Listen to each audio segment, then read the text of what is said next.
So far that is the first issue I encounter with the Teverun Fighter Supreme, the error 7 and then the stem wobble.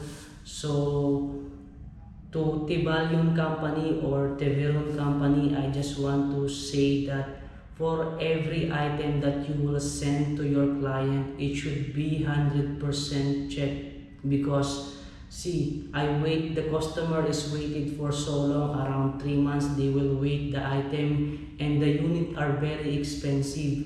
So in future, to Teverun or Teverun, please double check your item and please test your item at your factory. So at least when the client receive the item, they will be happy, because sometimes the customer is first impressions last. So instead that they will recommend your product to their friends, so you will lose the sales because of some issues.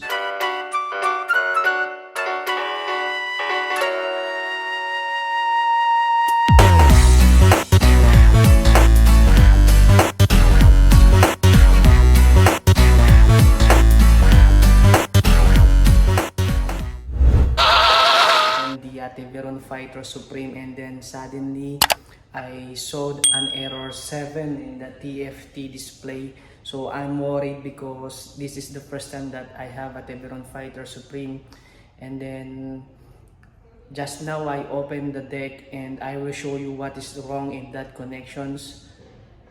I opened the Teverun Fighter Supreme. I just did unboxing. So as you can see, it shows error 7. So what is the meaning of error 7? It shows like they have problem in the TFT display. Hello ma'am, I already replaced with the new display. So as you can see, it's the same. It's showing error 7. So I don't know what is the issues. Just now when I opened it, suddenly showing error 7. So just now I made the unboxing of Teverun Fighter Supreme, and I'm wondering what's wrong about the connections of Teverun. So error 7, it means communication error.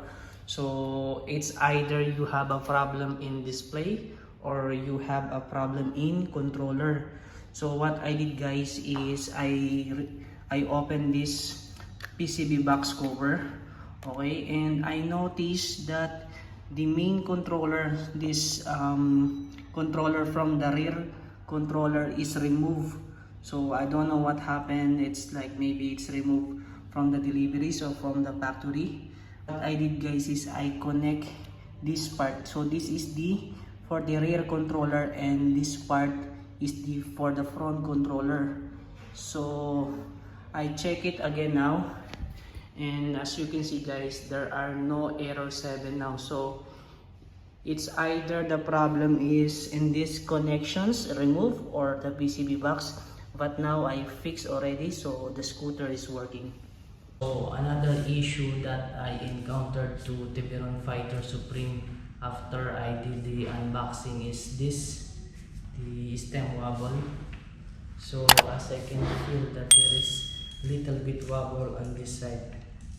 See, it's moving, the stem is moving, so this is very dangerous, especially when you are doing at high speed of 100 kilometers per hour. So I will show you how to fix this issue. In this part, I check all these areas, everything are screwed well, and in this side also screwed well also. So the main issues are in here. So what I did, guys, is in this part you will see these screws.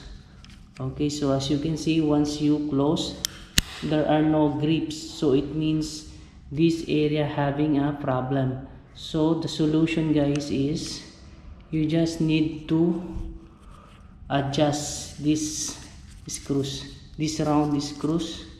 Okay, you need to adjust only.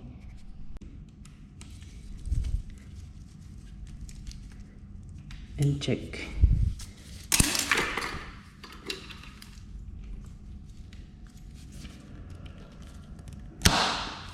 Yeah.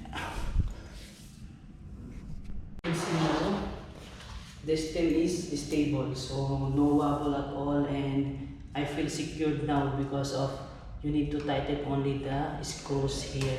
So now I think the Teverun is safe. I removed already, so I fixed already the error 7 and also the stem wobble of the Teverun Fighter Supreme. Okay guys, so that is only the honest review, because maybe you are thinking that I am always uploading the good features only of the Teverun company or Blade company. But for me, I'm trying to be honest to my viewers and to my subscribers that I will give whatever what happens or whatever will be the result of this review of the electric scooter.